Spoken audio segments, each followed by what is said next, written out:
Ladies and gentlemen, coming to you live from the Lucky Dog studio in a hidden location somewhere in the upper Midwest of the United States of America, it's a brother making his own way but with all the wrong opinions. Welcome to the Morning Night Live with your host, the one and only P-Dog Knight. Oh, yeah!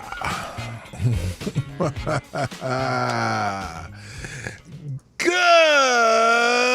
morning, everybody. Welcome to the Morning Night Live. I'm your host, Marty, also known as P-Dog Knight on the internet. Welcome back to the P-Dog Knight channel, where we had a special surprise this weekend. So I told you we were having a little family dinner yesterday, you know, a little lunch, brunch, or Saturday. I mean, not yesterday. And in reality, we had a surprise 30th birthday party for my daughter. And I couldn't say it on the show because I never know when my daughter's watching the show. But it was great because, first of all, my daughter's birthday's not till near the end of November. So it was absolutely a surprise to her. But the problem was that she found out about her original surprise birthday party. And so my wife had the lovely and brilliant idea to do it, yes, this weekend. And it was a surprise, and it was fun. People from like many aspects of her life showed up. It wasn't a huge party, but it was huge in the fact that people from very like disparate parts of her life showed up, and that was the great thing. You know, it was really fun. And so we did. Did we had a spread too, boy. My wife loves making all the cool stuff, and then I just make all the food. And between the two of us, we were a great team. We had a great party. People enjoyed it. And so that was fun. Other than that, and then we also went to the Minnesota State Fair yesterday. Oh, I forgot. I have this little fan. You know, they're like church fans. Like it's like a piece of cardboard on a stick, and they usually put something on it, and you fan yourself with it. Well, we went to the Minnesota State Fair yesterday. And we walk in and we start seeing people carrying these church fans. It's a really hot day. It's like 88 degrees. It's pretty humid out. And I saw some people carrying these fans that said, "Never Walls," as in Tim Walz, our governor and the new Democratic vice presidential candidate. And there were a lot of people carrying them. I'm like, oh, wow, I wonder which booth is handing those out. And there was actually a booth that was pretty much dedicated to trashing Tim Walz at the Minnesota State Fair. But the only disappointing thing about it, so they had one of those spinning wheel things, and you had blue, yellow, and they had this little one red strip. You could win something. And I thought they were just going to give them out to everyone who spun the wheel, right? And there was quite a line waiting for this too. And so everyone goes up there and you're spinning this wheel. And I guess you have to get back in line again if you really want one. Because I spun the wheel. I stood in line to spun the wheel, got one, or I didn't get one. And I was like, wait a minute. Oh, I didn't really read the rules. If it's on yellow, you don't get one. If it's on blue, you get one. And then the red one give you some other prize, a shirt or something. I don't know. And so I was all bummed out. I don't want to go back in line. And then Lady Boomer went and spun it, and she won one. So we only need one between the two of us because I just wanted an example of it. So maybe tomorrow, if I remember, I'll bring it down to the studio here and show you that too. But so that's pretty much our week. We were so busy getting ready for this party. I mean, we actually put out because we have these kind of, what do you call them, canopy things that you put out in our yard so that people could sit in the shade. And we had like a lemonade bar with 3 different kinds of flavorings, and my wife made boba teas. I don't know if you know what boba teas are, but she made a bunch of those too. And we had, we put out all our chairs out by the pool, and we did all this stuff. And then inside it was completely decorated, all the stuff from my daughter's life. Like my wife dug up all the stuff out of the basement, all stuff from high school and posters from plays she was in and posters that she made when our daughter had a canopy. Yeah. Daughter had,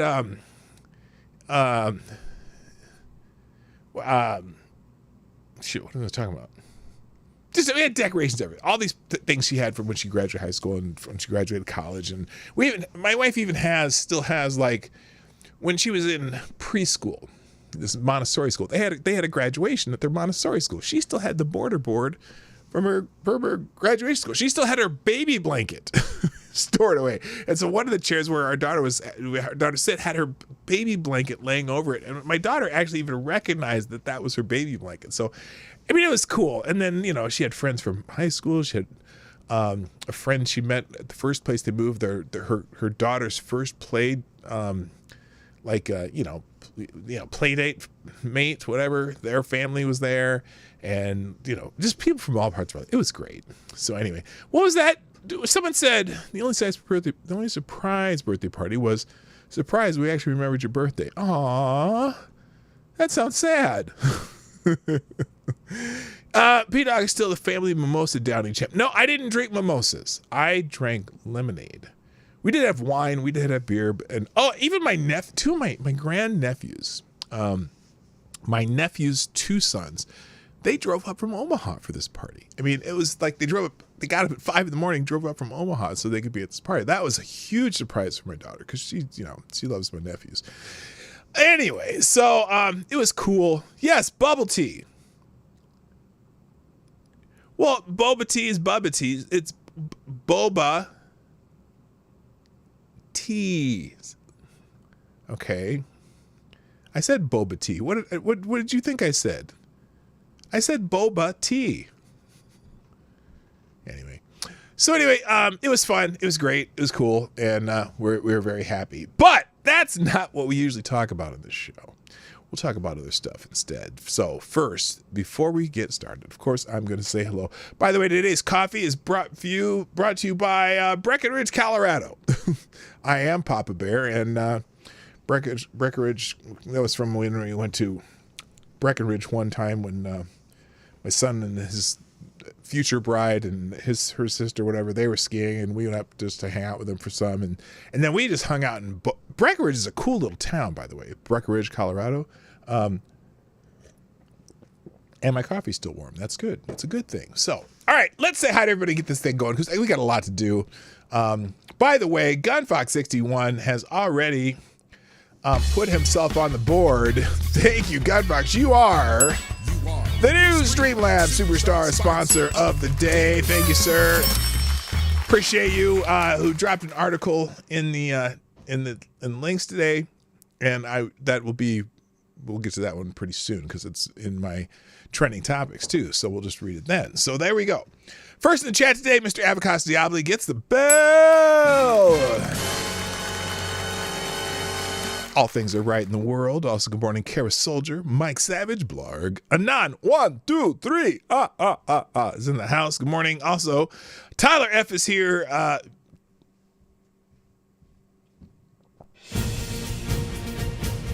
Tyre Alexander.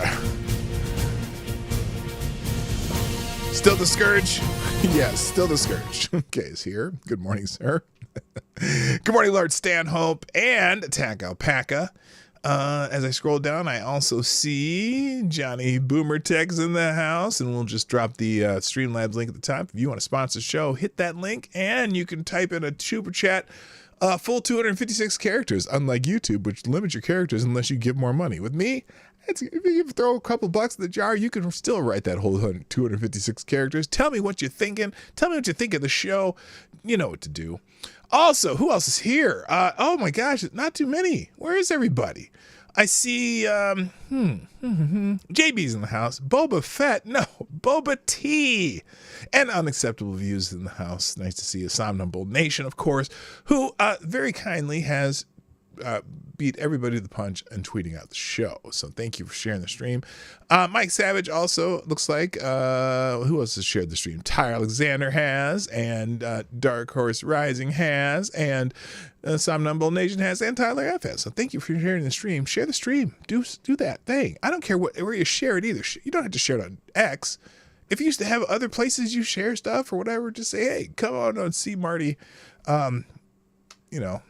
ramble his way through a stream. He'll be biting the whole time. Good morning, Willie. Willie won't. Thank you for joining us. All right, let's get the show started because we've got a lot of stuff to do. My goodness. So starting out Now I don't have a celebrity birthday today. I didn't look any up. But today is a very special day on Earth for those of you who have friends. And I don't mean just normal friends. I mean like man's best friend. Yes, ladies and gentlemen, it is National Dog Day. And I don't mean the kind that you put in a bun. I'm talking about four-legged, that's not a dog, that's a shark. Your four-legged friends. Look at this dog doing this. This is crazy. I don't know what this dog is. He's like running up a tree just to get that ball. That's impressive. Anyway, it's National Dog Day. If you got a pet, a four-legged friend of the canine variety, give your dog a little ear scratch today or a belly scratch or something, because it's National Dog Day. We love us some dogs in America. And that dog's just rolling around on the ground. He's having a dog day on the ground. Let's see. Oh, I don't know about this one though. That's not a dog. That's a rat. Whatever. So anyway, happy National Dog Day. Now, coinciding with National Dog Day, and this is an unfortunate coincidence, but it is also Women's Equality Day. It's kind of I don't know who planned that, but it is what it is. So Women's Equality Day is the day that was selected to commemorate the 1920 certification of the 19th Amendment, granting women the right to vote. And so I could say something. I could say something snarky here, but I think we'll just celebrate it. So anyway, Women's Equality Day at the behest of Bella Abzug, Democrat from New York, in 1971 and passed in 1973. The U.S. Congress designated August 26th as Women's Equality Day. The date, again, is selected for the commemoration of the certification of the 19th Amendment. Bring your bitch to work day. No, that's not what it is. Somnambulism, holy moly. Good morning, boneheaded dumbass. Nice to meet you. Good morning, Pete. I made it 5 days in a row. This is starting to become a habit. Well, that's a great habit to have. Now share the damn stream too. I appreciate you being here. Thank you, sir. Also, now speaking of Women's Equality Day. Now this is some news that there's some news that kind of corresponds with Women's Equality Day, and that has to do with a soccer team called the Flying Bats down in Australia. The Flying Bats have won the Flying Bats, or Australian women's soccer team featuring 5 trans players, wins the grand final amid tight security after going undefeated all season. So this is perfect for Women's Equality Day. Let's see, if the 5 trans players were 5 women who think they're men, there wouldn't be an issue. Because the issue isn't trans. Trans isn't real. The issue is men. It's 5 men on a women's team. Yeah, the Flying Bats Australian women's soccer team features 5 trans players. Unfortunately, no one's linking the article. Here's someone who went a little farther out here. Let's see. The Australian women's soccer team with 5 trans players wins grand final. Flying Bats Football Club, which has 5 biological men on the team, won all 16 of their regular season matches, scoring 65 goals and winning the women's grand final. The men will now be crowned champion of the Women's Premier League division. So, yeah, I don't see any problem with this, I think. Wait, what? That's when you fling your Louisville Slugger at someone's head. I don't know what that means. Your women or your dog? Who would you prefer to crash on Dagon 6 with for 4 months? Oh my goodness. The correct answer would be my woman, because I would kill things and she would cook it to eat it. Well, no, actually I would cook it because I'm pretty good at that. Okay, I don't know. So anyway, yeah, one of those things is not like the other. One of those things just... I want the article. No one's linking the actual article. Someone here, Sharon Davies, says every single day more and more females are losing their place in sport in their own category. Their titles, their accolades, and their vital equal opportunities to males who think or want to be female but are not and never will be. This is not right. Shame on the cowards allowing this. Yeah, unfortunately, no one's No one is here. Oh, you know what? Is this the team with Riley on it? No, is this Riley Dennis's team? Are you kidding me? Here's the article. I found it. Here's the article. Oh no, it is Riley Dennis's team. Are you kidding me?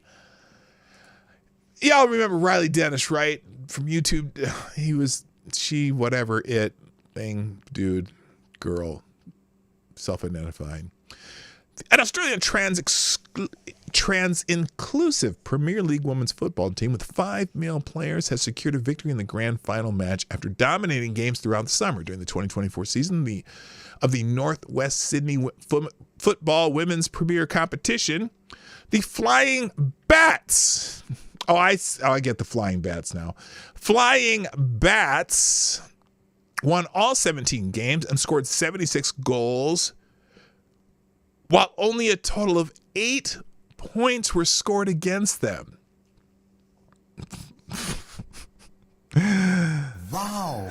The Flying Bats, a football club for self-identified women and non-binary people, has attracted significant criticism that has escalated over the past year. The mounting outcry, presumably motivated by the decision by regulators to ramp up security measures during the Women's Premier League Grand Final game on Sunday, which they won 5-4. So they only won that game by 1. They got 4 goals scored against them over West Pennant Hills Cherrybrook Farm, football club.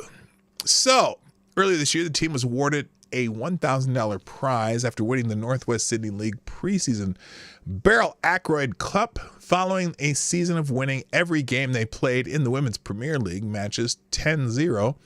The news generated significant outcry and resulted in the Flying Bats making international headlines. Australian talk radio presenter Ben Fordham spoke with one of the attendees at yesterday's match. According to the caller, identified only as David, security guards conducted bag checks and required all who attended to ditch their recording devices. So they didn't want anyone knowing about it. Interesting. There was quite a high security presence up there, and they were actually doing bag checks to make sure no one had brought any sort of device to film the game. Anything bigger than a mobile phone. Let me tell you a secret, guys. Did you know that mobile phones have cameras that record video, but they wouldn't let people do it? Good morning, Patio Furniture, by the way. I was told by security that they'd had to ask one person who refused to let them into their bag leave the premises. So they were clamping down on people that were trying to take footage because the Flying Bats are a hot topic in football circles these days. West Pennant had a really vocal crowd up there at the end of the game when the full-time whistle went. You should have heard the boos coming from the West Pennant Hills crowd section. It was deafening, he added. The Flying Bats. Okay, so apparently no one was able to take any footage, but yeah, that's Riley Dennis. Oh my God. Okay, put a 1 in the chat if you remember who Riley Dennis is. Anyway, so isn't that special? Yeah, and that I didn't realize Riley Dennis was like 6 feet something tall. He's like 6'4", 6'5". Redux has learned that trans activist Riley Dennis injured a female player while participating in the Women's Football League in Australia on May 21st. This is the second time Dennis is alleged to have injured women while playing in the Women's League. So this is the footage. There he goes. And Nothing's safe. Nothing. At Woolworths, we get what families go through. okay, so there you go. Anyway, hello, Pissed Off Shih Tzu and Beth Hi, Beth Castleman. Beth, you just lurk here because I see you pop up in the chat every once in a while. But I'm glad you're here. I've always wondered because I see it's good to see you here. It's been a while. It's been a while since we've interacted through the YouTubes. Anyway, so yeah, how about that, huh? How about that? Isn't that special? All right, let's move on because I'm taking too much time on that. Other news, apparently there was a bunch of flights canceled in Seattle because of a possible cyber attack that hit the Seattle airport. Now, this ties into Seattle's the home of Boeing, and we're going to talk about Boeing in a second and Gunfox's article. But The Port of Seattle and Seattle-Tacoma International Airport experienced a possible cyber attack on Saturday that caused significant issues for travelers. Hundreds of flights were delayed or canceled as officials tried to work out the issue, Fox 13 reported. Authorities encouraged people heading to the airport on Saturday to check with their airlines for updated information regarding their itineraries. In a social media post on Saturday, SEA, which is the call letter for Seattle Airport, explained what was happening and gave further information. Earlier this morning, the Port of Seattle experienced certain system outages indicating a possible cyber attack. The port isolated critical systems and is in the process of working to restore full service and do not have an estimated time for return, the post said. Apparently, they were able to fix the problem, but you got to start getting concerned about these cyber attacks. It's just crazy. Moving on. Also trending, well, that ties us into Boeing, which is also in Seattle. Boeing is trending because, a couple reasons. Now, when I knew why Boeing was trending, mainly because of the Starliner, which we'll talk about in a second. But I also noticed this little tidbit here. Apparently, the Presidential Doomsday, which is the airplane that goes out of Offutt Air Force Base in Omaha, the Doomsday plane departed from Offutt in Omaha, which is home of the Strategic Air Command. The Doomsday plane went straight to Cheyenne Mountain, Colorado, aka NORAD, to the nuclear bunker. And everyone's wondering why. No, that's interesting. Maybe it was just a test flight. Maybe it's a flight they do normally. It's really weird. Wait, flood? Grab your flotation devices. Boeing space station section plane. I don't know what the hell's a flood. Listen, with third-degree burns and 99% of your body level plastic surgery, Riley could pull it off. Okay. Okay, I see. Everyone's remembering who Riley Dennis is. Also, make sure if there's no 3, I don't know why all those pop up at the same time. I'm going to have to go check why that is. All right, let's move on. Here. Oh, by the way, the other one that was funny, breaking news, Boeing is facing further controversy, having now got a plane accidentally pregnant. This is called the Dreamlifter plane. That is one ugly-ass airplane, I gotta tell you. And I'm curious what the hell you fly into it with that plane. There's no windows. It's just a big old bubble. Nobody knows what's doing there. But that's not why Boeing is trending. Let's get back to why Boeing is trending, okay? And that's because of their Starliner rocket, whatever. And here's the article that Gunfox sent me, so I'll do this to explain it. NASA says the Boeing Starliner craft is going to land empty, with its crew returning months later. This is a shit show up in space. NASA has decided it's too risky to have Boeing Starliner spacecraft return to Earth from the International Space Station with its 2 crew members. And so those astronauts will extend their stay by several months and come back on a SpaceX Dragon capsule instead. Starliner, which has been in the midst of its first crewed flight after years of delay, will be reprogrammed to make the uncrewed departure from the space station next month. Top mission manager said today that they decided unanimously to make the dramatic change in what was originally expected to be a test flight lasting only a little more than a week. They said there was too much uncertainty surrounding the thruster problems that arose during Starliner's trip to the station in early June.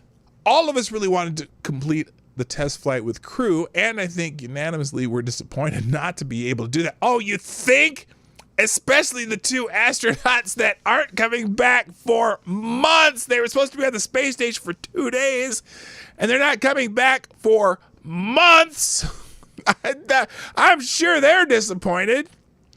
NASA Administrator Bill Nelson said Boeing worked hard to address the questions about the thruster system, but in the end, the space agency took what it considered to be a safer course.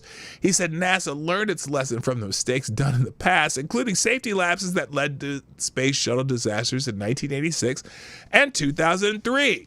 Our core value is safety, and it is our North Star, Nelson said.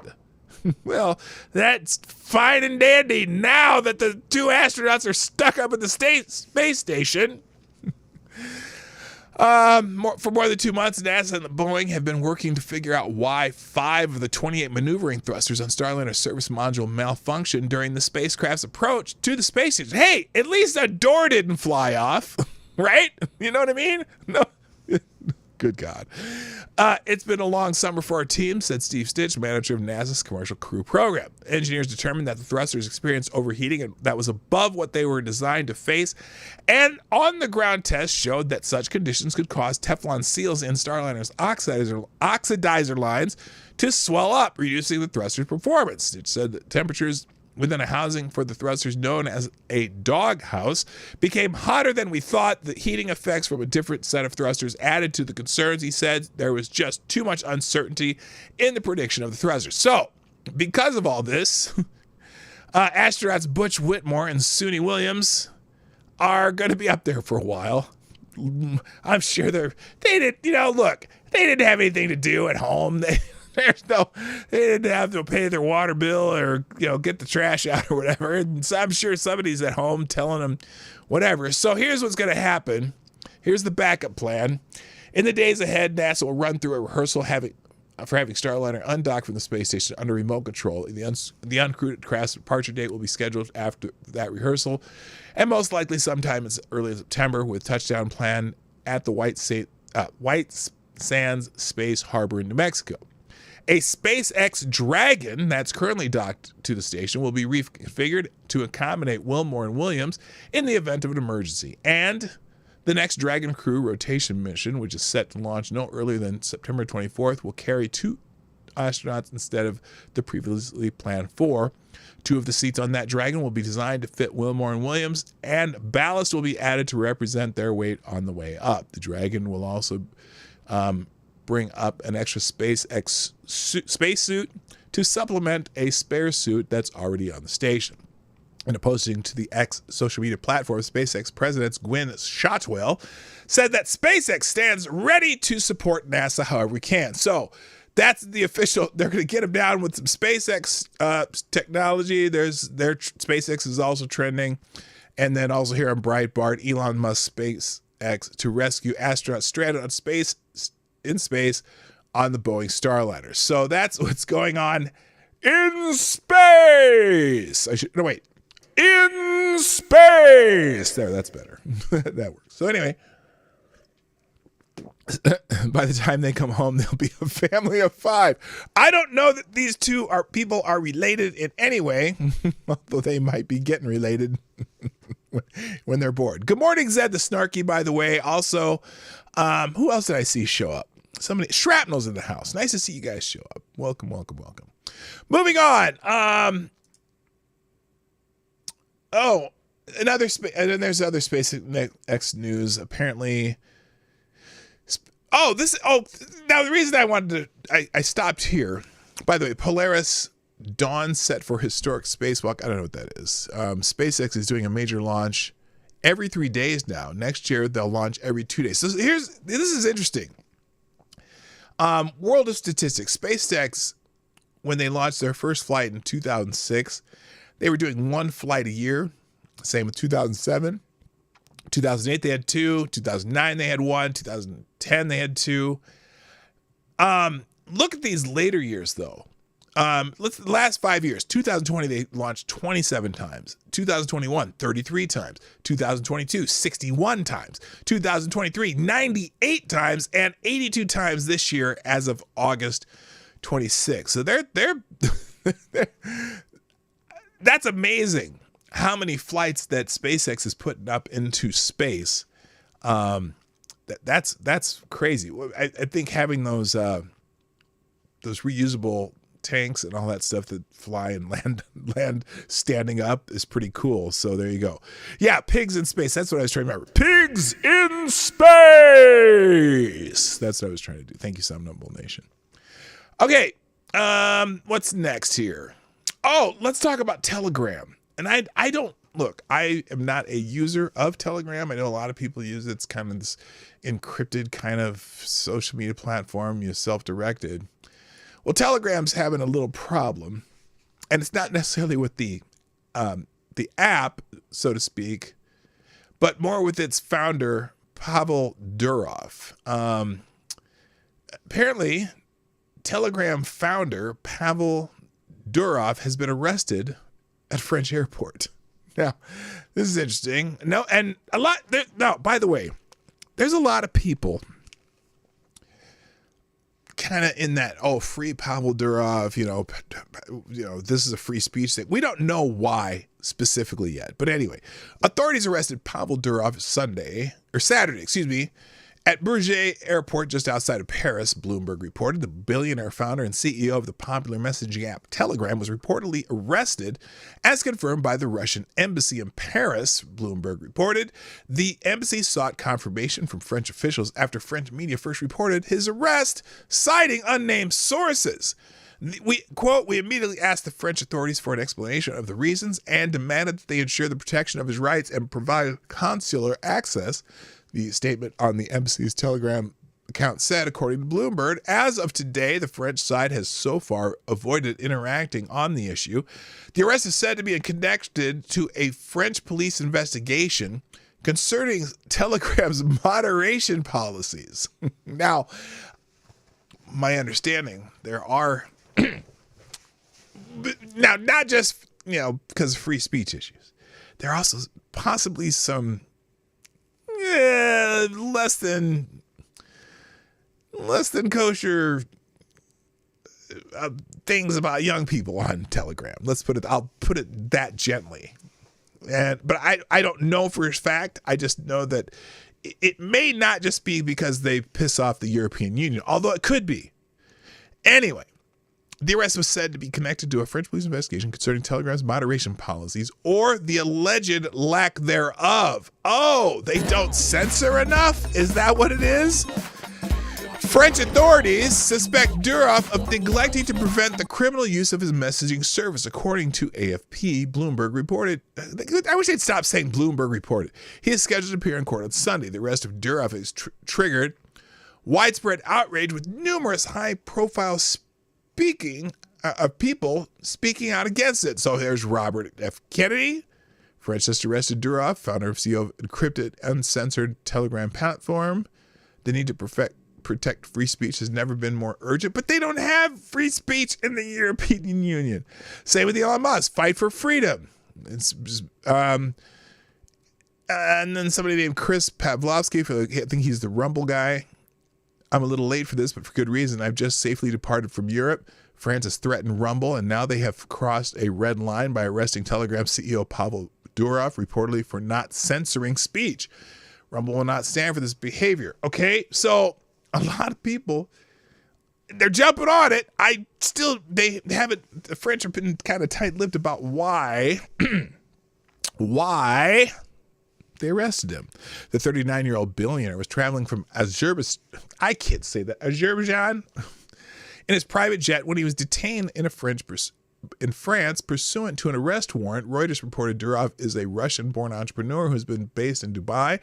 He founded Telegram after leaving Russia in 2014 due to government pressures related to his other major social network, VK. Durov departed from VK following a disagreement with its Kremlin-associated owners, claiming they pressured him to turn over personal data connected to Ukrainians who opposed a pro-Russia president and to censor anti-Putin content, according to Forbes. Durov then shifted his attention to Telegram, which he established in 2013. CBS News reported. Durov left the country following his refusal to surrender data of Ukrainian opposition organizations to security agencies. The incident comes at a time when Telegram claims nearly 900 million active users worldwide. Really? What? There's almost 1 billion people on Telegram. Okay, anyone here use Telegram? Just put yes or no. Just put yes if you do. I don't care if you know. Just if you use Telegram at all. Just put yes in the chat. I've never, ever even thought of using it. That's crazy. 900 million active users worldwide is particularly influential in regions like Russia, Ukraine, and other former Soviet republics. The app has been a channel for unfiltered information, especially following the Russian invasion of Ukraine in 2022, where it served as a primary news source about the conflict.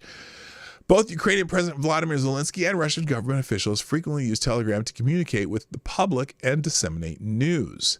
The messaging app has been utilized by news outlets, fact-checking organizations, and health ministries to distribute verified information to millions of users, as stated on its website. Durov previously pointed out that Telegram should remain a platform not involved in geopolitics, despite various government attempts to influence or control its operations. And he criticized Telegram's rival app Signal, claiming that the messaging service lacks security and maintains connections with U.S. intelligence agencies. Durov challenged the security of Signal, questioning its end-to-end encryption and criticizing software transparency. Manhattan Institute released a report in May questioning the relationship between the U.S. government and Signal, as well as its funding. Okay, so interesting.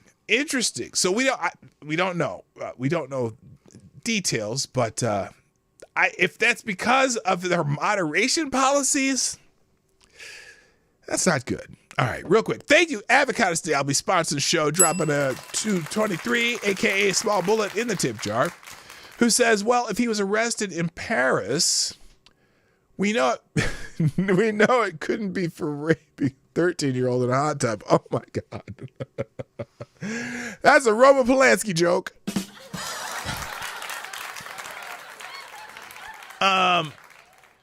The boomer tech floods because Johnny. Yeah, I got to figure out how to change those. Here we go. It is a prototype. It doesn't need window. Oh, okay. The plane. I see you're talking about. I'm way behind. I don't see any yeses on the Telegram. Oh, wait a minute. Telegram. I said Telegram. What? Why are you doing all these little? Is that a boomer joke? I don't know. Carrier pigeon? No. Good morning, Selected Boy. How you doing? Yeah, boy. What's up to you too? All right, let's move on. Let's keep going because I got a lot to go through, and I'm doing pretty good for time though. That's good. I'm going through this faster than normal. Alexander Vindman. That shitbag is trending. Did I call him a shitbag? I don't know if I meant to. Anyway, this is kind of related to the Telegram thing, I think. Oh, it is. Yeah, because so this news about the founder of Telegram got out that he was arrested in France. And, you know, Vindman, the dude from the impeachment of Donald John Trump, that dude, he decided to tweet this bullshit.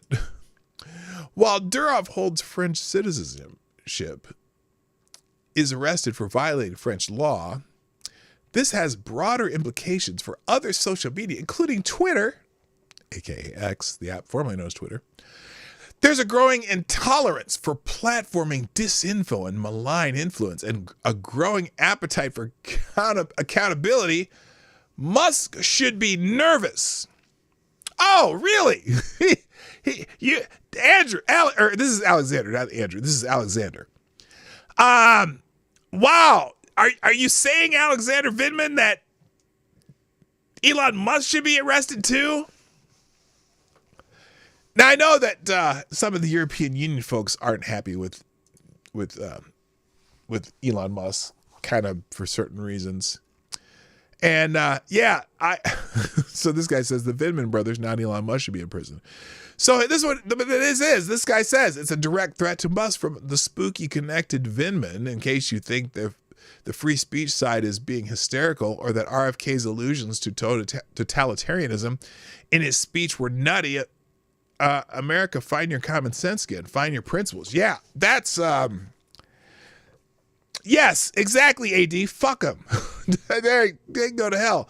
Now, under that heading too, here's an interesting thought from my governor, the candidate for vice president of the United States of America. And again, candidate for United States vice president.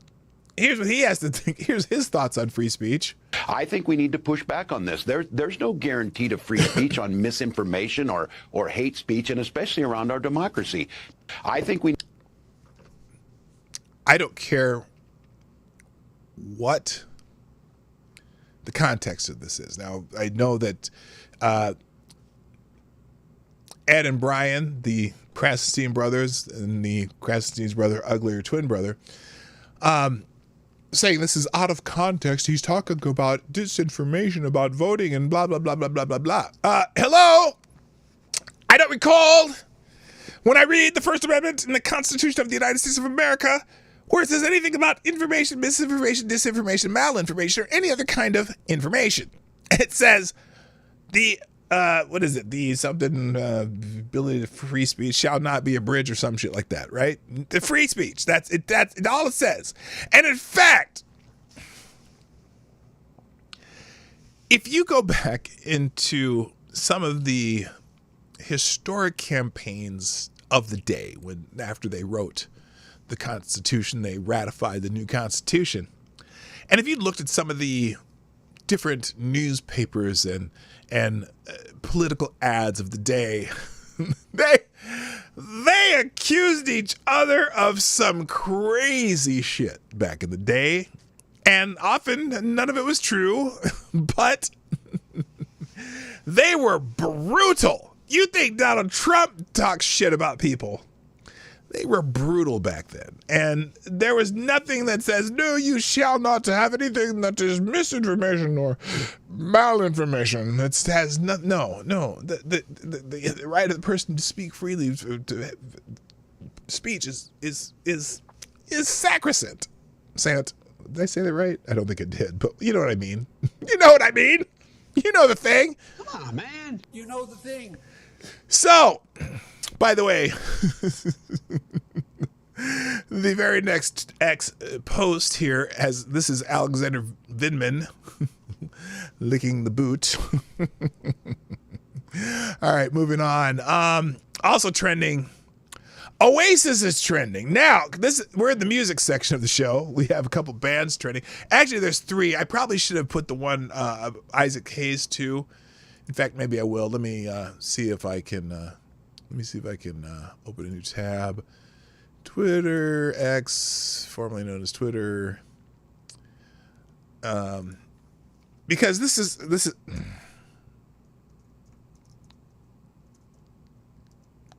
Isaac Hayes. Did I spell that right? Yes, I did. All right, so let's get in the music section. Oasis, the band Oasis. Now, you may be familiar with the band Oasis, particularly if you live on the other side of the pond. Okay, on our side of the pond, I don't understand this band Oasis. Is that the Wonderwalls band? Yeah, Wonderwalls, that band. And apparently they're huge. They're this huge band, especially over across the pond. And Oasis is trending because of this. Apparently, they put this out here. Apparently tomorrow, at some point, I guess Oasis is getting back together. I guess I didn't realize how big of. Apparently, they're huge over there. Oops, there goes my hand out the green screen. Apparently, they're huge over there, and I didn't know they were huge here, but they were huge in '97. Is that what it was? Well, anyway, they're getting back together. Maybe they're gonna. Yeah, Champagne Supernova in the Sky. That band.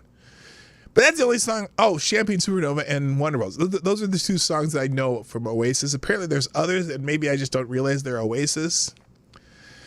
But I guess they're getting back together, so that's big news. It's trending, okay? Who cares? But another band that's trending is the Foo Fighters, another 90s band. The Foo Fighters are trending. And the Foo Fighters are trending because... When this is related to some other stuff we're going to talk about, because when Donald Trump had his rally Friday, and I'm getting ahead of myself, but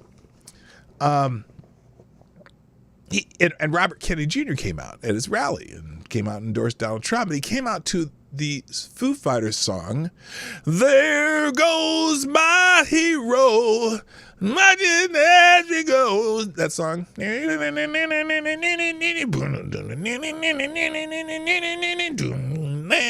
goes my hero. That song, you know that song. Well, they were playing that song when Robert Kennedy came out. Thus, the name of the show today. There Goes My Hero.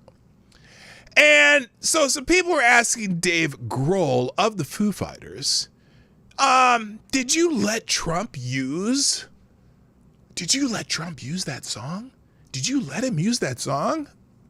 Wu-Tang for Children. Hey, Foo Fighters, did you let Trump use My Hero to welcome RFK on the stage? And Foo Fighters says no. And then he says, let us be clear.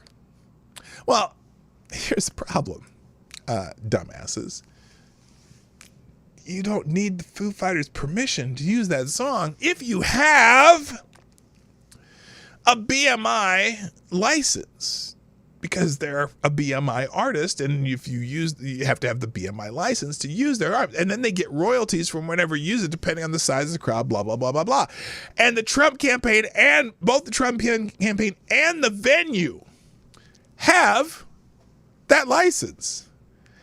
And it's so funny. Foo Fighters have reacted after Donald Trump's use of one of their songs during a presidential election campaign. My Hero was played as Robert Kennedy Jr. walked out on stage at Trump's campaign event in Arizona after the Republican president introduced him, asked on social media if they had given Trump permission to use the song. Foo Fighters' official Twitter account responded simply saying no.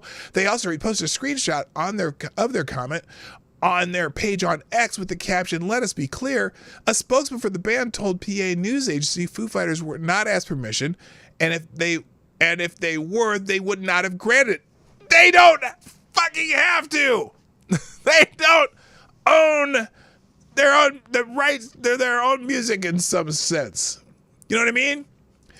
And so it's kind of funny that you keep doing it now. Here's Tim Pool put this on here. The Independent, which is one of those media outlets, has seen documents appearing to confirm that the campaign had indeed licensed the song from BMI's Songview service. We have a license to play the song, a campaign spokesperson said. So they don't, if you have a license to play the song, you can play whatever songs are covered by that license, which includes There Goes My Hero. Is it Watch It As He Comes or something like that? I don't know. I don't know the words of the song. It's one of those Foo Fighters songs. You know what I mean? So anyway, and so the Foo Fighters know that they cannot sue Trump, but that doesn't stop some artists from trying to sue Trump. And so we get to come now to the last person in our music section today, and that would be Isaac Hayes. Now, Isaac Hayes has been dead for a while, but his family is suing Trump for $3 million. $3 million. And here's Isaac Hayes III saying Donald Trump and Team Trump has been served with our lawsuit. They filed a lawsuit and notice of the September 3rd emergency hearing representing James Walker Esquire. By James Walker Esquire, we will see Donald Trump and the GOP and NRA. Why is the NRA being included in here? And several others who have used Isaac Hayes' copyright illegally over 134 times in court after being warned to stop numerous times. Now, I am curious. Is Isaac Hayes music? Now, they use that hold on, I'm coming, hold on. That song, that's the song they keep playing. So here it is, United States District Court. Isaac Hayes Enterprises, LLC, a Georgia domestic liability, limited liability. So this is his family, because Isaac Hayes has been dead for, 16 years? Yes. They're named they're the plaintiff. The defendants are Donald John Trump, Donald J. Trump for President 2024 Inc., Republican National Committee, Turning Point USA, National Rifle Association of America, American Conservative Union, BGC Incorporated. I, Kimberly McMullen, state I am authorized to serve and process the state where the subject is served. I served the following documents to Donald John Trump for President 2024 in New Castle County, Delaware on August 23rd, 2024, blah, blah, blah. Okay, whatever. I don't care. I'm not going to go into that. Anyway, they filed a lawsuit. And so it's interesting. Oh, now where is it? There's someone posted something about this. I'm in the wrong section here. Hang on. So again, someone here, Foo Fighters say Trump did not have permission to play their song. They don't need permission. It's and the band says it'll take appropriate legal action. They said they're going to donate any royalties that they get from those events and give it to the Harris Walls campaign, which the royalties off of something like that will be very small, I think. Well, maybe because there's 10,000 people there. I don't know, but it can't be much because they pay a license. They don't have you're licensed by BMI, and then you get royalties when your music's used. It's so weird. Early in the rally, before the Foo Fighters song, every break between the speakers was the same track of some unlicensed stock photo kind of track that anyone can use for free. He can't get permission for any real music. No, he has a license. They have a license. Here's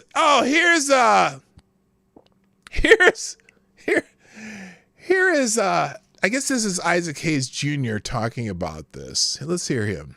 Okay, let's have the conversation since so many of you are copyright experts. All right, if you're a political candidate and you want to use an artist's song, you have to get a political use license from one of the PROs like BMI or ASCAP. You have to get one of these. Okay, now, he's saying that they don't have, is he going to say that they don't have one? And also, it has to do with if the venue has one. It could be the venue's license. Let's see what he says here. A music license to play this. Then you can play an artist song at any campaign rally that you want to without any problem. Okay. Here's the problem. At some point, Donald Trump was notified to stop playing Hold On I'm Coming because that song was removed for his use from the political use license, and he kept playing the song. So if you keep playing the song after you're told not to play the song, the fine is $150,000 every time you play the song.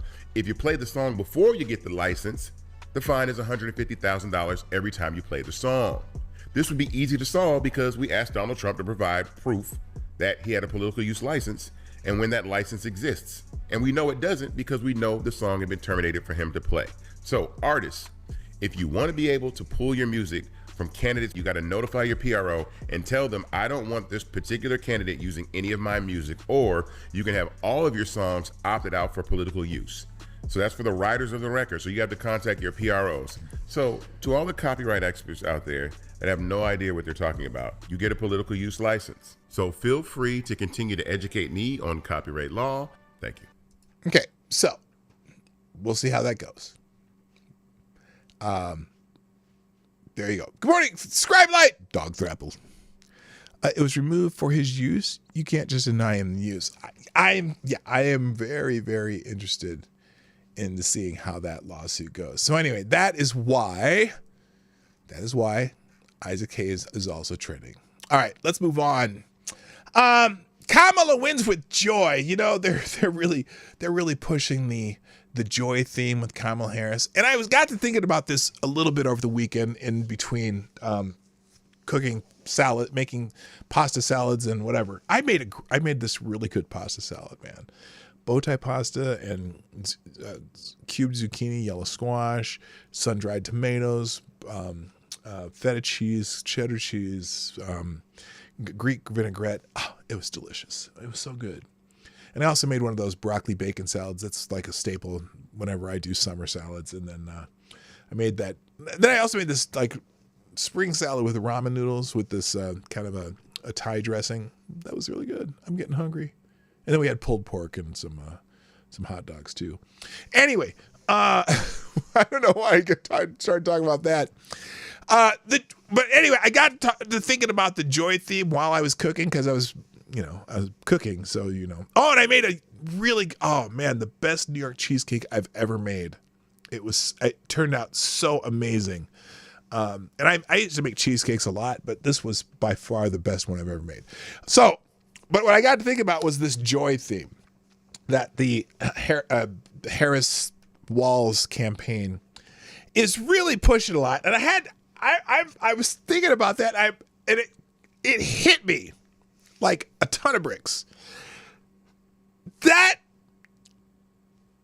is a brilliant move by their campaign. That they putting out the talking points of joy Now, why do I say that? Because one of the biggest criticisms of Kamala Harris, and one of the things that people make fun of her all the time, is the fact that she has that goofy ass laugh, and she has that goofy ass laugh at really weird, often inappropriate times. And so as they launched her campaign and started talking about joy and had every fucking media pundit was talking about joy, that is to disarm you from her stupid ass laugh that is really annoying and really often, like I said, often misplaced. And I'm like, oh my God, they have manipulated the public on her very annoying laugh, because Hillary Clinton has it too. But and I was like, oh damn, that's what they've been doing. So anyway, Kamala wins with joy is trending, and it's funny because whenever something like that ends up trending, usually the people who are against them end up showing up in the lead spot. So, for example, and also they try to get you to forget things like the fact that Kamala has reversed many of her radical positions that she ran on before because an anonymous aide said so. So here's Tom Cotton, who was on the Sunday shows this weekend. And President Trump is going to draw a sharp contrast with Kamala Harris, who has supported things like decriminalizing illegal immigration. Oh, yeah. Taxpayer-funded health insurance. Oh, yeah. Yeah. Taking away I forgot about that. On the job it's joy. 170 million Americans, banning gas cars, confiscating firearms. What do you mean taking away health insurance? What are you talking about? She said when she ran for president that she wants to eliminate private health insurance on the job. 170 million Americans, John. Yeah, I mean that is not her position now. She knows. How do you know that's not her position? How do you know that's not her position? I mean, she says she no longer supports. Because how do you know? She has not said that. Maybe anonymous aides on a Friday night have said that, but the last thing that she said. But this was not a radical convention. I mean, okay, that goes on and on. You get the idea, okay? But what's interesting? Oh, by the way, this is also funny. Did you know that this whole joy theme was also had something to do with the guy who made this a new popular thing in the 30s and 40s? Not here, obviously, but in a certain country over in Europe that tended to start wars. But anyway, shockingly enough, and people are beginning to wonder, has she lost the New York Times? Because they had an opinion piece in the New York Times. Joy is not a strategy. Ouch, babe. Ouch. Now, and so there's this article in PJ Media. Has Kamala Harris lost the New York Times now? No, I'm sure probably not, but here it is. Kamala Harris has managed to do something virtually no other presidential candidate has done before. Get nominated without earning and without telling the voters what she stands for. In the weeks since she has become the presumptive nominee of the Democratic Party, she's given 0 interviews and done 0 press conferences. Now, this is by design. The campaign doesn't want her speaking off the cuff because she has the incoherence of Joe Biden without the senility. Her word salads are infamous as Joe Biden slurring, and when she talks, you know her handlers are waiting in the wings, praying she doesn't embarrass herself or start laughing when she's nervous, because that's really bad. Yet, the mainstream media has largely given her cover for running away from them, and now she may have just lost the New York Times. Quote, if the Democratic Convention's message for America had to fit on a bumper sticker, it would read, Harris is joy, observes the New York Times deputy opinion editor Patrick Healy. The word has gone from being a nice descriptor of Democratic energy to being a rhetorical 2x4 thumped on voters' heads. Don't get me wrong, there are many worse things than joy, but I cringe a little in the convention hall Tuesday night, or cringed a little bit in the convention hall Tuesday night when Bill Clinton said Kamala Harris would be the president of joy. Joy is the new Fetch from Mean Girls. Healy lamented, Democrats are bent on making the word happen. And then Healy let loose. But Joy is not a political strategy. And here's the quote. This is a winnable race for Harris, but she hasn't won it yet. Far from it. She hasn't been really tested, since Biden stepped aside. She hasn't given a single interview or news conference to face hard questions, but it's really the debates that will be her test. Her advisors think she might get away with doing just one against Trump. I think they underestimate her challenge in earning the voters' trust. She needs to start proving herself outside her comfort zone. Ultimately, she needs more voters in swing states to trust her to handle the economy better than her opponent. Barack Obama earned that trust through nearly 2 hard years of campaigning. He didn't coast on hope and change. He kind of did. Harris can't coast on joy. If she shows she can stand up under pressure, she can beat Trump and consign him for eternity to just playing God on Fox News. Now, that's kind of brutal for the New York Times. I mean, that's as tough as they get on her. But they're right. She's going to try to coast on this, and the reason she thinks she can is because Joe Biden did just that in 2020. He didn't campaign. He didn't do a ton of interviews. He did. They had the 2 debates, I think. Maybe did they have 2 debates? Yeah, they had 2 debates, and he floundered in those. But he had the media running. He had a whole offensive line called the United States media that were blocking for him, and he had the defense on the side too. He had both sides of the line working for him. Can Kamala Harris get away with that without COVID? And also, much of the media is beginning to, let's just say they're beginning to question the fact that she isn't showing up anywhere. So it'll be interesting to see if they allow this. I think, again, my theme, burden her with what has been. Remind people that she is the Harris that is in the Biden-Harris administration. So now this article actually goes on a little longer. Let me read this part. Healy isn't the first person in the liberal media to call out Kamala. Earlier this month, CNN's Jim Acosta spoke with Kamala's campaign communications director, Michael Tyler, and blasted the campaign strategy keeping Kamala away from the media. Michael, I'm sure it's not going to be the first time you heard this question, but the Trump campaign is also going after the vice president for not doing enough interviews, for not holding press conferences. Acosta began, would it kill you guys to have a press conference? Why hasn't she had a press conference? The answer?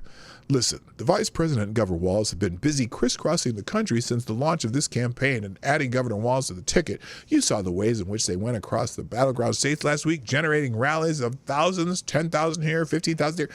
But Michael, the campaign rally is not a press conference, Costa retorted. Do you mind if I cut in? I mean, a campaign rally is not a press conference. Why isn't she at a press conference?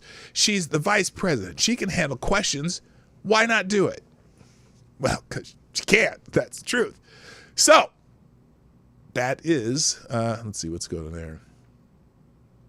Oh, also, and then, well, here, let me say, thank you, AD.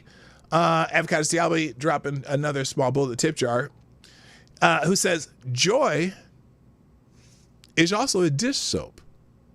Is washing dishes really a message a woman running for president this day and age wants to send?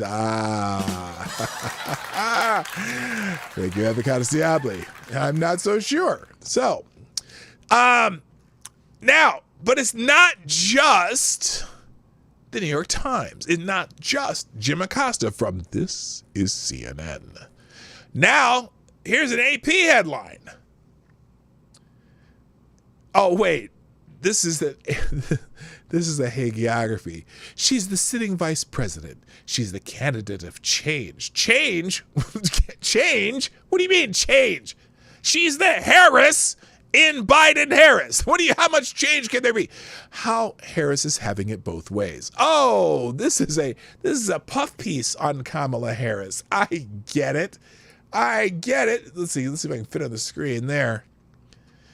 Oh, she's having it both ways. And with that laugh, oh my God, can you just hear it by looking at that picture? Can you hear her laughing? Oh, ugh. Here it is. She's the sitting vice president who's been in office for 3.5 years. She's also the presidential candidate of just 5 weeks, promising a new way forward. Oh, yeah, spending trillions more dollars. Kamala Harris is having it both ways as she hits the campaign trail after the Democratic National Convention, taking credit for parts of President Joe Biden's record in rallies staged in front of Air Force Two, while casting herself as a new leader who rails against the politics of the past. Oh, God. In every presidential cycle, candidates run on the experience or freshness, but Harris so far appears to be successfully harmonizing two seemingly competing messages, much to the frustration of former President Donald Trump and his allies. Really? Oh, yeah, she did steal a couple of their ideas. Oh my God. This is a hagiography. She has a powerful and unique, interesting advantage in that we have never seen before in politics, said Patrick Gaspard, CEO of the Democratic-leaning think tank Center for the American Progress Action Fund and former executive director of the Democratic National Committee under President Barack Obama. She is both an incumbent, he said, and she's able to seize the change banner away from Donald Trump. For now, wait till they find out she's the Harris in Biden-Harris. Burden her with what it's been. Harris's vision for the country has leaned heavily on Biden's plan to point out the rewriting of those plans even after Biden dropped out. The platform approved by the DNC was passed last week with frequent and outdated mentions of Biden's second term. Yeah, they still haven't taken Biden off the party platform. That's hilarious. Her presentation of someone offering a new way forward relies in large part on being someone different from the norm. The 59-year-old daughter of Jamaican and Indian immigrants replaced the 81-year-old white man. Oh, no! You're fucking a white male! Who first ran for president 36 years ago. She is ready to become the nation's first female president, the first black woman or person of South Asian descent to serve. Well, you mean or and? Because she's both, right? I mean, she's blackish. I mean, it's not ADOS or what is she called? Oh, foundational. She's not foundational Black American. She's not the descendant of slaves. She's the descendant of slave owners. She's the only person in the race who's a descendant of slave owners. Burden her by what it's been.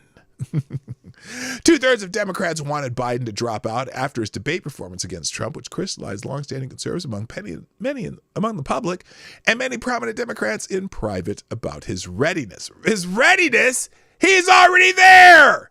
You mean his readiness? 25th Amendment now. Go ahead, make her the president. I don't care. That'd be hilarious. Anyway.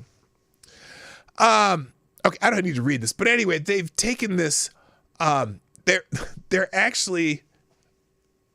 They have the balls, the straight up balls, to say she can have it both ways. She can be change and can be the status quo at the same time. I tell you, the media is working hard, very hard, for Kamala Harris. Now, some media outlets, though, New York Post, is going to try to burden her with what has been, which is what they're supposed to do. So they add an article on Kamala Harris' support for a bailout fund that freed violent criminals shows how tough on crime she really is. Because she says she wants to be tough on crime, and she, as a prosecutor, I don't know if she was so much tough on crime, but she was tough on the people that she actually put in jail. Okay, now that's not saying that she was tough on crime, because she was one of these progressive people who didn't want to have people have jail time. But once they did, she did her best to keep them in jail, because we needed some cheap labor so that they could, what do you call that? When you farm out from the prisons, you know what I mean? Anyway, here it is. Kamala Harris wants you to believe she's tough on crime because she won a San Francisco election to become district attorney and California elections to serve as attorney general, and actually prosecuted people when she was on that was her whole job. By that logic, Manhattan DA Alvin Bragg must be tough on crime too. Oh, shots fired. Far more telling is her support for bailing out the 2020 George Floyd rioters, endorsing a bail fund that put violent repeat offenders back on the streets of Minneapolis. So that bail fund, because of her support and other celebrities supporting the Minnesota Freedom Fund, they took in so much money they didn't know what to do with it. So they spent the money bailing out whoever they could. Well, and again, she herself was saying, chip in now to the Minnesota Freedom Fund to help post bail for those protesting on the grounds of Minnesota, she tweeted, as the city burned and as Governor Tim Walz dithered on the mayor's request to send the National Guard. That endorsement helped the Minnesota Freedom Fund raise $40 million, cash it soon used to release accused murderers, rapists, and thieves. In keeping with how Black Lives Matter nonprofit operate, only a tiny fraction of the largesse went to freeing simple protesters.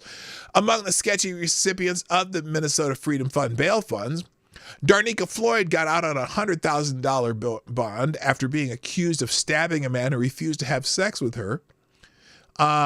In 2021, she was convicted and sent to prison. Christopher Boswell, a convicted rapist, was facing 10 felony counts, including attempted rape, sexual assault, and kidnapping against 2 women when he got a release on a $350,000 bail. Those charges were later dropped, but he was convicted last year of heinous felonies committed in 2022. Bailed out in August 2021, a domestic abuse charge. George Howard weeks later murdered Luis Martinez Ortiz in a road rage incident. He pleaded guilty last year. And they also bailed out Lionel Timms on charges of violently pummeling a bus rider who refused to give him money. A month later, he was arrested for leaving his victim with a traumatic brain injury in 2021. He was convicted and sentenced to 5 years in prison for felony assault. So that's the super tough Kamala Harris, who, we need to burden her by what has been. All right, real quick. Thank you, Cryptic, for joining us and dropping a big bullet in the tip jar, who says, oh no. Wait, hang on. Cryptic says, she was tough on Willie's Willie. She'll need a knee replacement soon, and all the sucking must have grind her cartilage. Oh my God, ground her cartilage down. Oh my God, Cryptic, what are you saying? Good morning, Sean. What's up? Nice, Sean DW's in the house. Nice to have you here. All right, next. Now we're going to talk about RFK, which is that up there. Let's start with this. As you know, Robert Kennedy Jr. has suspended his presidential campaign and chose to endorse Donald John Trump to the music of the Foo Fighters. Oh, poor Foo Fighters. Anyway, so there's a couple articles on this. RFK chooses democracy over Democrats. In the name of saving democracy, a Democratic Party set itself to dismantle itself. On Friday evening, Kennedy joined Trump on stage in Glendale, Arizona. The first major Trump rally after the DNC convention featured RFK Jr. as an answer to the Republicans who had come out for Kamala at the showcase event for her political campaign. The Kamala campaign had enlisted former Pence aide Stephanie Grisham, a former discredited press secretary, and a former Representative Adam Kinzinger, the crying little bitch, while Trump brought out Camelot on stage. But what happened at the Desert Diamond Arena in Glendale went beyond a matchup of names. Robert F. Kennedy Jr. was more than an heir to a storied last name and acronym. He is the most successful third-party presidential candidate since Ross Perot took on Bush and Clinton.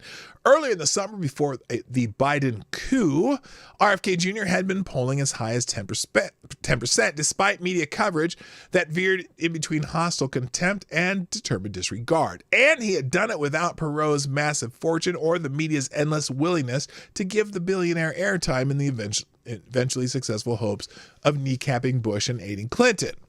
While there were other third-party candidates in the race, RFK Jr. polled so well because he was seen by his supporters as representing a genuine alternative to the two-party system, which idiosyncratic views were authentically his own, in sharp contrast to candidates like Cornel West or Jill Stein, who just represented even more left-wing versions of the Democratic Party ticket.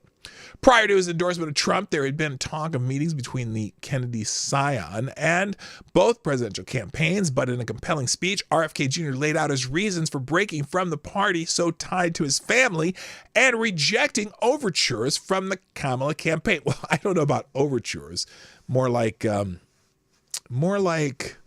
she ignored him. Democracy, RFK Jr. said, had become little more than a slogan for the Democratic Party in the name of saving democracy. The Democratic Party set itself to dismantle it, he charged, describing constant legal battles by the DNC to keep him off and force him off state ballots. Similar stories had been previously told by No Labels, a Democratic organization which had sought to field an alternative bipartisan ticket, and by Representative Dean Phillips, Biden's actual primary opponent, as well as any Democrats or third-party candidates who challenged Biden. RFK Jr. then went on to describe a rigged sham primary for Biden, followed by a palace coup for Kamala, and the installation of a candidate who was so unpopular with voters that she dropped out in 2020 without winning a single delegate, who has not appeared in a single interview or unscripted encounter with voters for 35 days. Right? This is profoundly undemocratic. That's Kennedy's words. The former candidate compared the actions of the Democrats to that of Russian dictator Vladimir Putin in trying to keep him off the ballot and off the air, with the media maintaining a near-perfect embargo on interviews with me, and government agencies pandering with big tech firms to suppress him on social media, in which a federal judge recently described as the most egregious violation of the First Amendment in history, in the history of the United States. Yes. Yeah, it's funny because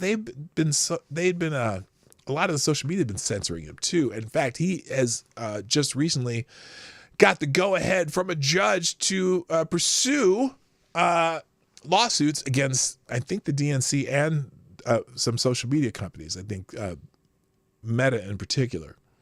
The Biden-Harris campaign is now post-coup the Harris-Walz campaign. And now post-coup, the Harris-Walz campaign has been argued that it is defending democracy and that its opponent, especially Trump, are threats to democracy.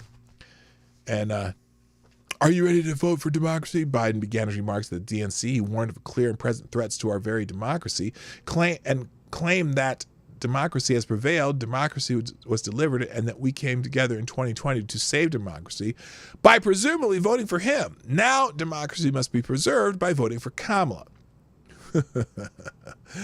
But again, when Democrats say democracy, class, when they say democracy, how do you define democracy?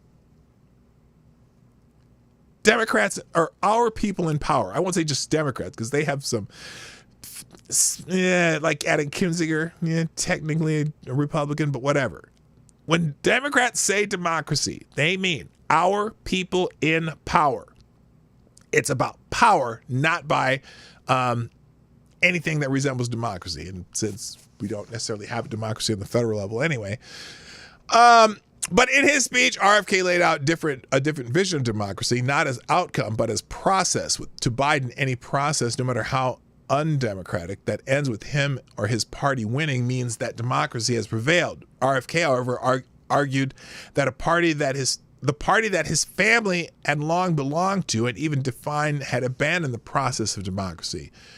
Due to election rigging, relentless systematic censorship, and media control, RFK argued that he could not compete, but he made an argument for a system where candidates could compete. That's a democratic system rather than the current Democratic Party system. So that's his basic theme there. So also trending on this, obviously he's trending as Kennedy, and there it is, Maha. Now, if you don't know what Maha is, Kennedy is on a kick to say make American healthy again, because his biggest issues are healthcare, pharmaceuticals, and whatnot. Here's and then here's Kennedy on Israel, on the state of Israel. We'll watch a couple clips now. We'll do this one, part of it. We'll cut it short, but whatever. What I'm saying is the Hamas is a criminal enterprise. Sure. By the way, he's hard to listen to just because his voice, I think he had nodes in his throat and he's had several surgeries, and so his voice is just hard to listen to. But it doesn't matter. It's what he's saying that's important. Yes. The Palestinian, and you talk about solutions for the Palestinian people. The Palestinian people are arguably the most pampered people by international aid organizations in the history of the world. Are you kidding me? No, Even before this war, 78% of people in Gaza said they had, not enough food to eat. Right. And why is that? Why are you blaming Israel? In part, it's Hamas, and in part, it's the fact that Israel imposed a blockade and talked about putting them on a diet. If your neighbor, first of all, Israel has no obligation. Israel built 3,000 hothouses and gave them for greenhouses. That would have made Gaza completely food self-sufficient. Gave it to them as a gift. Offered to rebuild the port of Gaza to make it the Singapore of the West. Hamas said, no, we don't want Jew money, we don't want Jew ideas. And what do? The international aid agencies have given Hamas, what up, Kessler? have given Gaza more than 10 times per capita what we gave to rebuild all of Europe after the Marshall Plan. They've gotten $8,300 per capita, every person in Gaza. We rebuilt Europe with $621 per capita in Europe, and we rebuilt it. What did they do with that money? Instead of using it tunnels, to make this, rockets. Gaza's this beautiful country, white sand beaches, it should be a paradise. Hamas said, we don't want that. They take virtually all of that money and they steal it. So the top 5 guys, the top 5 leaders of Hamas are billionaires. Ismail Haniyeh has $5 billion, according to Forbes. But Bobby, again, wait, let me just finish. Here No, because you made us. Hamas. You are making a statement that is just wrong. It's not Israel's fault that Gaza is poverty-stricken. Gaza should be one of the wealthiest states on the Mediterranean. They have no control over their own territory. Of course, Israel if you go to Oh my God, that's the talking point.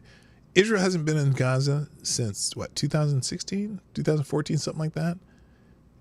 And all the aid they get from international organizations, Kennedy's right here. And she's just wrong. She is listening to talking points. If you go everything that comes in and goes out. If you go to war, no, Crystal, why are you blaming? Why do you insist on blaming Israel rather than blaming Hamas? I do blame Hamas, but Well, you know what else, Bobby? Our tax dollars do not go to Hamas.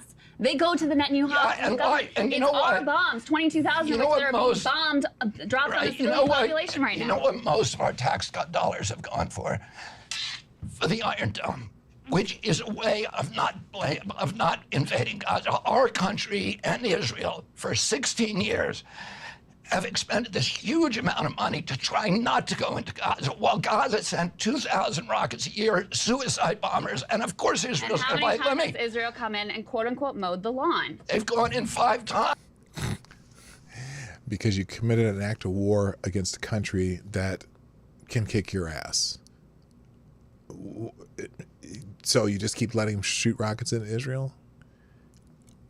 And I've been watching this since I was a child. Israel being attacked, and they've been more.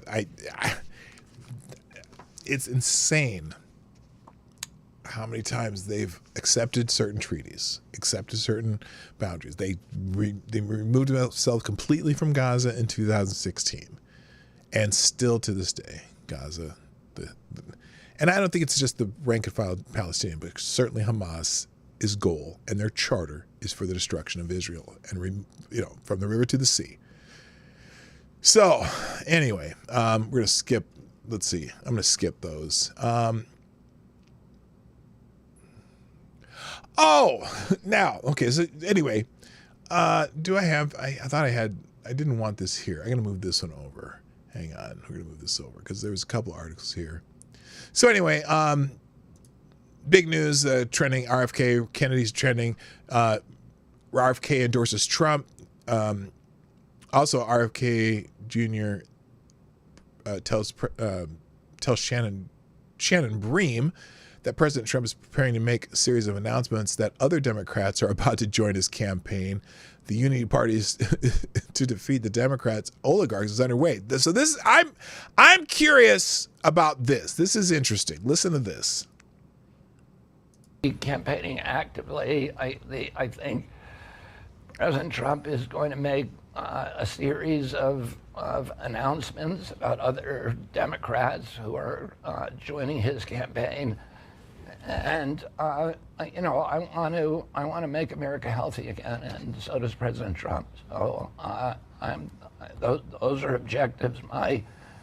The Wall Street Journal may be worried about shareholder value for pharmaceutical companies, and I think I talked specifically to President Trump about that issue, and he said that he wanted to leave as his legacy healthy children, and that he Okay, the bigger part of this sentence that he's rambling through here, Trump's about to announce some other Democrats who could be joining the party. Breaking, RFK Jr. just told Dr. Phil that, this is from 17 years ago, that 50% of voters would have switched, 57% of his voters would have switched to Trump if he dropped out. That realization made him take his name off the swing state ballot so he could help Trump destroy Kamala Harris. So he's taking his name off the ballots in a lot of the swing states, but I guess he's leaving the mayor in some of the other states. I don't know how that works. He said, I didn't think it would be right to give the election to her, and our polling from the beginning showed pretty consistently that if I got out of the race, 57% of the people who were supporting me would vote for Trump. So that's interesting. Also, where's the other one? There's a couple in this one. Oh, here's another one. This is when he's talking to Shannon Bream. Still the same thing. Fox News. He told Fox News he'd be actively campaigning with President Trump and that other Democrats would be coming forced to endorse him. So that's pretty big. Thank you, Gunfox61, dropping a tray in the tip jar. It says, Marty, I can fix the Gaza situation in 15 days. Let me have 4 Iowa-class battleships, and I'll fix the problem real quick. They can have a choice: surrender to U.S. military or catch lead. Make Gaza a parking lot for the world's largest Walmart. Well, now, Gaza's an awfully big place to make a Walmart. I don't know, because if you make it a Walmart, the entirety of Gaza into a parking lot for the world's largest Walmart, who would shop there? I don't know if they sell kosher goods for the Israelis or if they sell stuff that the Egyptians can use. I don't know. I'm thinking, maybe just eliminate the Hamas people and maybe the Palestinians will come forward. I mean, like you said, everything that Israel's given to Gaza or to the Palestinians destroy or Hamas steals. The international aid they get is also, they steal or whatever. It's terrible. So, okay, and also thank you, Gunfox, dropping another Hamilton in the tip jar with some space news. We'll get to that in a second. We'll do that. We'll finish up with that. But let's get to the next part here. Finally, the other thing is Maha is training. Let's make America healthy again. By the way, the Kennedy family is not happy, including his sister, with Robert Kennedy Jr. Kennedy family members denounced RFK's decision to endorse Trump as a betrayal of values. Well, his values are different than yours then. His values are free speech, and that's one of his big ones. And he wants to fight the pharmaceutical companies, which he feels like he has a better chance to with Trump. But Robert Kennedy Jr.'s family denounced him for betraying their family values after the former presidential candidate gave his full-throated support Friday to former President Donald Trump. Quote, "We want an America filled with hope and joy and bound together by a shared vision of a brighter future." Isn't everybody want that? I don't think there's a single candidate who says, you know what, we want a darker future. We want death and destruction. We want to kill all the children and their dogs too. I don't think anybody wants that. Everyone just has their own vision of what it takes to make a brighter future. So that's some platitudes that are just some bullshit and dumbassery. That dumbassery, I don't know if that's a word, but I just made it up. Anyway, a future defined by individual freedom. Yes, libertarians like that too. Economic promise and national pride. Nothing you're saying is exclusive to fucking Democrats. We believe in Harris Walls. The statement continued, our brother Bobby's decision to endorse Trump Friday is a betrayal of the values that our father and our family hold most dear. You know what? Your father and your family from the 60s would be like Reagan Republicans in the 2000s. I'm sorry. Oh my God. Y'all don't, never mind. The statement signed by Kathleen Kennedy Townsend, Courtney Kennedy, Carrie Kennedy, Chris Kennedy, and Rory Kennedy was shared by Joe Kennedy III, a grandson of Robert F. Kennedy, who wrote that it was well said. I don't know what that means. Whatever. Who cares? They're not the Kennedy that was running and got 10% of the polling data. Also, the Kennedy, and then in PJ Media, the Kennedy family at large is trash. Well, if you know the history of the Kennedys, holy shit, that's pretty true. You can read that one on your own. And then finally, I'll get to that. I'll do that one. Oh, Bobby's trending. I thought they were going to say Bobby Kennedy was trending, but it's not Bobby Kennedy. And I mean, it kind of is, but I want you to go into these videos. Maybe I'll make these separate videos. I highly recommend you watch these. We'll watch one of them. There's 3 videos in this section I wanted to bring to your attention, but we'll put them out as single videos. Let's see. Because this one in particular, this is some a gentleman of color, a melanated American, has this message for. By the way, let me just tell you the post here. Read the post real quick. If you hate one man, then your groceries tripling, you might be an idiot. If you hate one man more than invaders getting $15,000 in food stamps, you might be a huge idiot. If you hate one man more than $1.79 a gallon for gas, you are a fool. So here's this guy, this Bobby. All right, good morning, guys. Beautiful day. So the DNC convention came and went, and the highlight of it all, it wasn't the open communism that they are for now. It used to be hidden. It wasn't the lying of performers or just the falsehoods told over and over on stage, like Project 2025. Anyway, the biggest news of the week, though, is RFK dropping out or suspending his campaign and joining forces with Trump.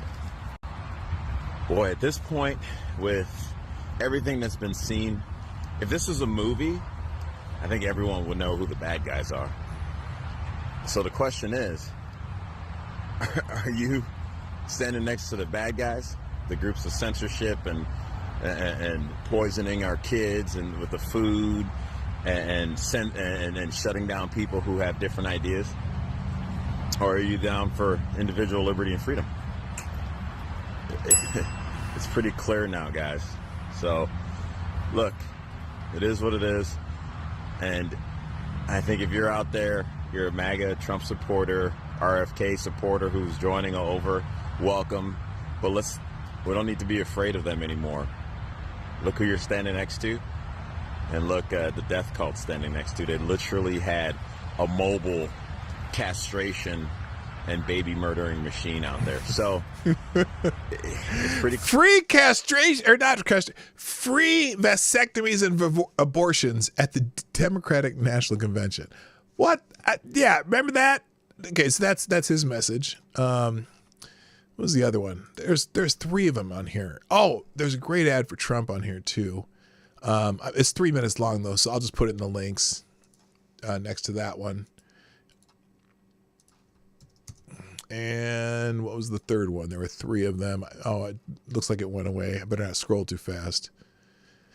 Anyway, so that was under Bobby trending. And then finally, here's some grade A propaganda. Some grade A propaganda. And this is Mike Singleton is one of these social media Twitter influencers. And this is typical. And then several others made this same post. So now they hate Fox News. And so he posted this. Fox News anchor Matt Vereen has been arrested for possessing and distributing CP, that stuff. He was charged with 3 counts of sexual exploitation of a minor. Now, it's interesting. He describes him as Fox News anchor. Now, in the picture, you can see that this gentleman is not from Fox News necessarily. He's from a Fox affiliate in some town somewhere. But they think that by saying he's a Fox News anchor, that they're, causing some issues. And in fact, the Grok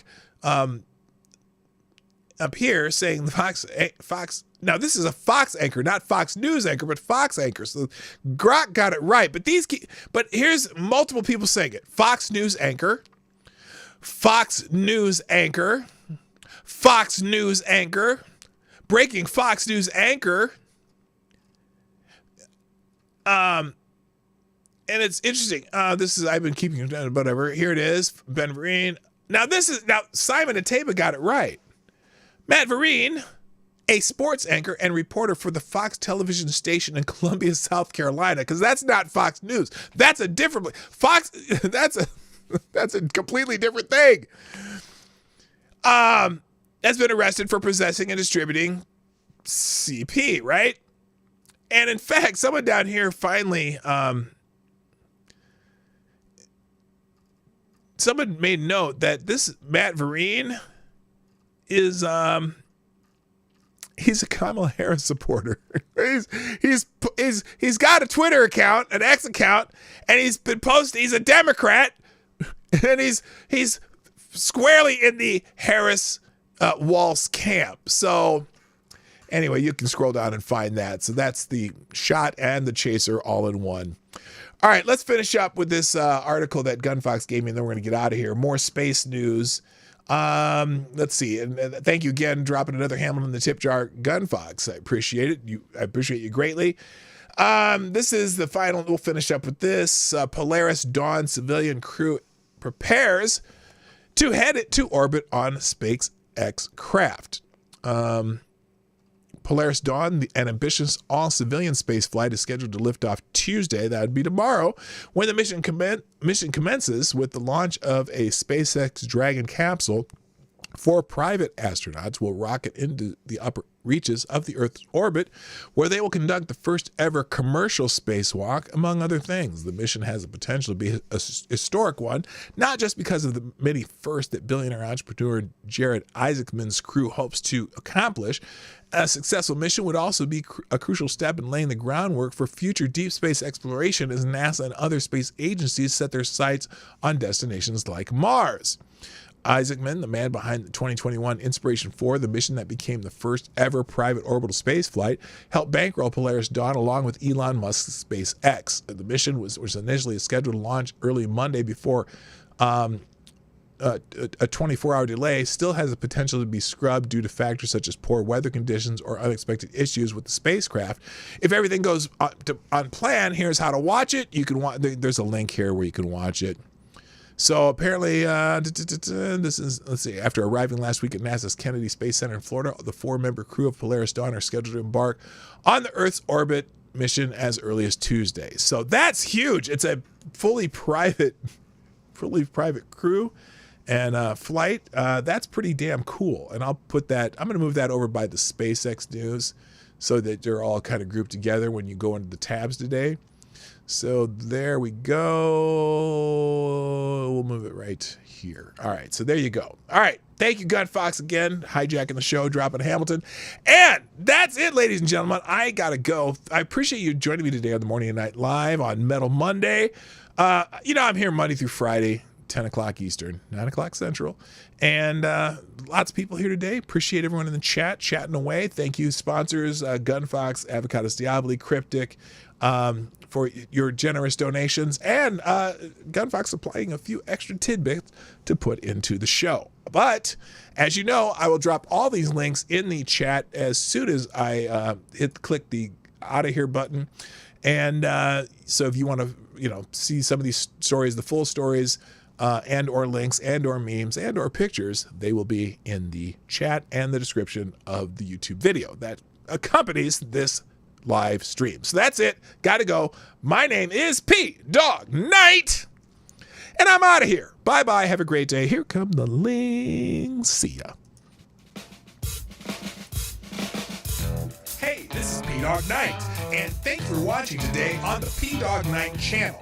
If you have an observation or remark you'd like to make about this video or my channel, I absolutely welcome you to write it in the comment section down below. I really look forward to hearing from you. And before you go, if you like what you saw but you're not already subscribed, please make sure you hit the subscribe button and definitely click that bell that pops up afterwards so you'll be notified when I post new videos or when we go live. I broadcast my live show, The Morning Night Live, Monday through Friday at 10 o'clock Eastern, 9 o'clock Central. A special thank you to all the supporters of this channel who share our videos on social media and who make donations through Streamlabs, YouTube, Venmo, and Cash App, which are all linked in the description down below. Thanks again, and until next time, I'm P Dog Knight, and I'm out of here.